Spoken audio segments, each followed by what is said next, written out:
Why do I think that the BBI is a bad idea? I think the BBI is a bad idea because the things that they seek to achieve are essentially to address short-term political interest. And I'm not convinced that the declared intentions of the promoters of the BBI have been addressed in the document. Indeed, out of 10 politicians in Kenya, I hold the view that even 5 have not read the document. And I talked to enough of them to know that what I'm saying is not far from the truth.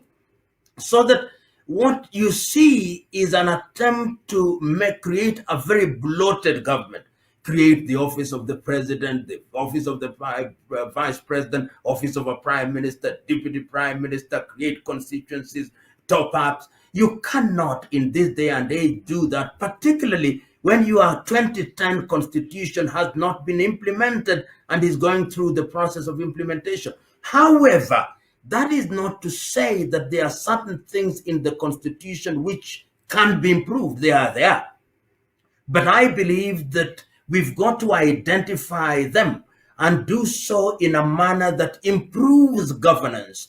I remember in the year 2014, the Kenyan parliament actually did say and did mandate the Auditor General to examine the 2010 Constitution, and he did so.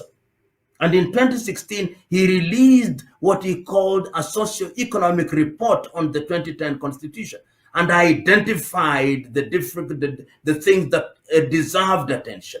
Those are the things that I think deserve attention. As it is now, the BBI is going to be a very major burden on the Kenyan economy. We will have, possibly relative to our GDP, if it goes through, one of the biggest parliaments in the world. We will have a bloated parliament. We will have a civil service that is bloated. We will have a very expensive government, which I don't think this country can ill afford.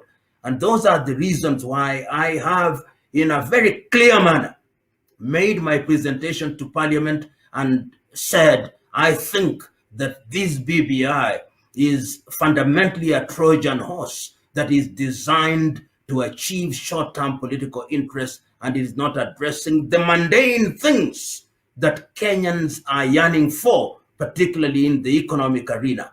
So I've said at a different forum that I want to be persuaded that this is the solution to Kenya's post-election problems. And my friend Muhisa Kitui did say, and I agree with him, that political bad manners will not be cured by constitutional amendment. We just change our manners and we begin to behave decently. Otherwise, we will keep on amending constitution because we have mannerless individuals who are running government and political parties. There are a little bit divisions even in the ODM party led by Honorable, the former Prime Minister Raila Amolo Odinga. We have Mr. Orengo and Dr. Tiende Amolo. A little bit, it seems like they are pulling the strings the other direction, and people like Junet and whoever, they are also pulling the other way. So, I mean, what is the ball of contention here? Are these people on the right track, or there are some serious issues? I personally hold that these things that we call divisions are actually not divisions. In a democratic dispensation, this should be a very healthy debate. The only problem that I see is that there are people who have said, we will never be persuaded. Whatever you say, we will never be persuaded. We are simply going to hold to a position. I hold the view that when you are in a democratic dispensation, you ought to be open to persuasion.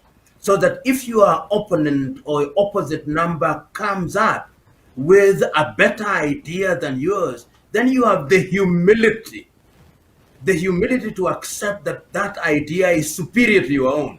But unfortunately, people are so positional about the position that they take. It is Arthur Ochwada who at one time asked in 1960s, somebody asked, does he hold the opinion? And Arthur Ochwada said, no, it is the opinion that holds him. I think it was tongue in cheek, but I think sometimes that is the problem. We have people who are held by the opinion rather than them holding the opinion. And that is not a good thing. And this kind of debate is healthy. And If I were in the political arena, and I've said this in my submission to Parliament, this is the point in time whether, irrespective of political affiliation, the country could actually sit down. And we have done it before. You sit down at the Bomas of Kenya and said, do we really need these amendments? And if we do, what can we do? Must we do them in advance of the elections in 2022? If there are things that are good for the country, can't we deal with them a little bit better and deal with them beyond the election so that they are not bound by the election? And this is one of the things that we don't do in Africa. We behave as if our countries are going to be wound up. And that is what we must encourage, for the political class to look beyond the next election and look to the next generation.